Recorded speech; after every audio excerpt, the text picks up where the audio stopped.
अस्सलाम वालेकुम रहमतुल्लाहि व बरकातुहू। मैं हाफिज़ मोहम्मद अरशद आपसे मुखातब हूँ। सबसे पहले मैं अपने उस्ताद मोहतरम हज़रत मौलाना मुफ्ती इरशाद अहमद हक़ानी साहब का और उनकी पूरी टीम का तहे दिल से शुक्रिया अदा करता हूँ कि मेरे इन मुश्किल हालात में मेरे घर में वाशरूम और किचन नहीं थे, जिसके लिए हमें काफ़ी परेशानी का सामना करना पड़ता था।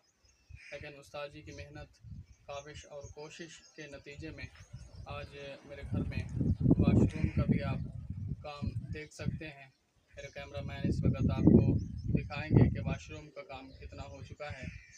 अल्लाह ताला आपको जज़ाए खैर दे।